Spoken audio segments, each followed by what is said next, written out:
राजस्थान में कांग्रेस की मुश्किल सिर्फ सरकार को घेरने की नहीं है। सबसे बड़ा सवाल तो कांग्रेस के अपने नेतृत्व को लेकर ही खड़ा है। निकाय और पंचायत चुनावों से पहले कांग्रेस मैदान में उतर चुकी है। सरकार के खिलाफ प्रदर्शन हो रहे हैं, नेताओं के बयान आ रहे हैं और संगठन बीजेपी को घेरने की तैयारी में है। लेकिन इसी बीच एक पुराना सवाल फिर सामने आ गया है कि राजस्थान में कांग्रेस का नेतृत्व आखिर कौन करेगा। क्योंकि चुनाव सिर पर है, लेकिन पार्टी के भीतर नेतृत्व को लेकर तस्वीर अब भी पूरी तरह साफ नहीं है। और इसी सवाल के बीच सामने आया है कांग्रेस के वरिष्ठ नेता शांति धारीवाल का बयान। जयपुर के आनंदी लाल पोद्दार मुक बधिर विद्यालय की बदहाल स्थिति को लेकर कांग्रेस के प्रदर्शन में पहुंचे धारीवाल ने सरकार पर जमकर हमला बोला। उन्होंने स्कूल की हालत को लेकर कहा कि इतनी बड़ी दुर्दशा शायद किसी स्कूल की उन्होंने जिंदगी में नहीं देखी और इसके लिए सीधे बीजेपी सरकार को जिम्मेदार ठहराया गया।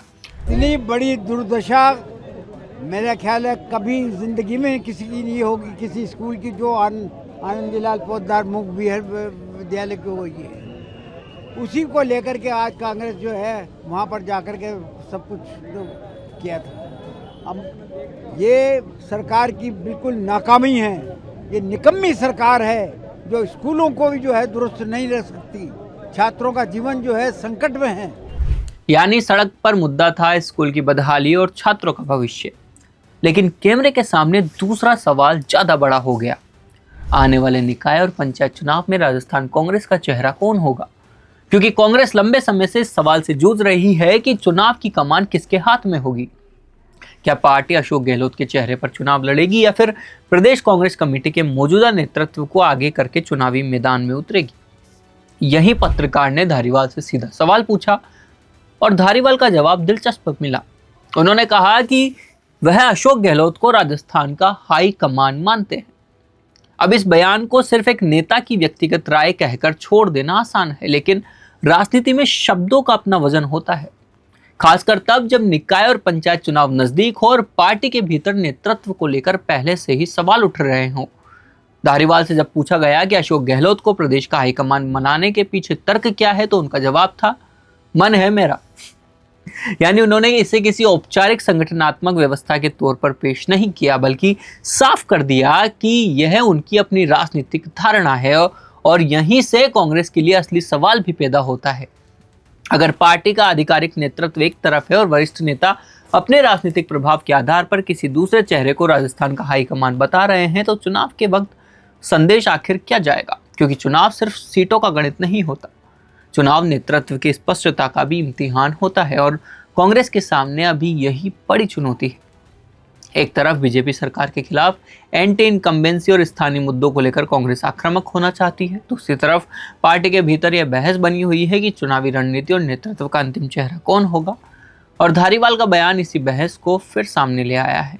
हालांकि धारीवाल ने एक बात स्पष्ट की है, उनके लिए राष्ट्रीय स्तर पर राहुल गांधी ही कांग्रेस के सर्वोच्च नेतृत्व हैं। लेकिन राजस्थान की राजनीति में वो अशोक गहलोत को उसी तरह देखते हैं जैसे देश की राजनीति में राहुल गांधी को।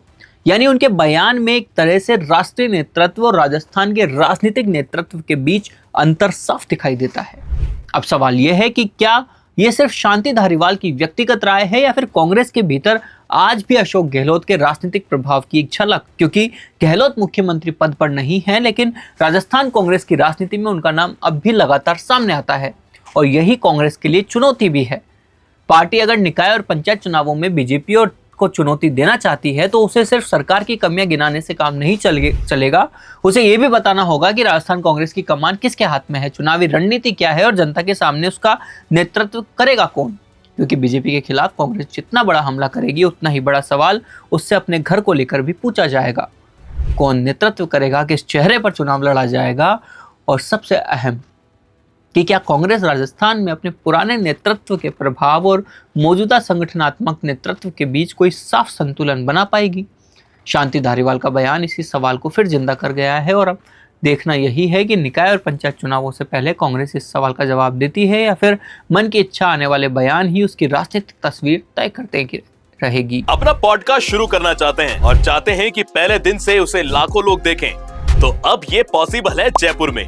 जयपुर का सबसे तेजी से बढ़ता हुआ digital news channel the fact India आपके पॉडकास्ट को वर्ल्ड क्लास बनाने के लिए जयपुर के बीचों बीच श्याम नगर में लाया है world class podcast setup, green screen setup, उसे शूट करने के लिए best state of the art facilities, editor से लेके लाखों फॉलोअर्स और करोड़ों वाली रील्स वाला यूट्यूब चैनल, और ये सब आपको एक ही जगह पर मिलने वाला है। तो पूरी जानकारी के लिए आज ही व्हाट्सएप कीजिए इस नंबर पर।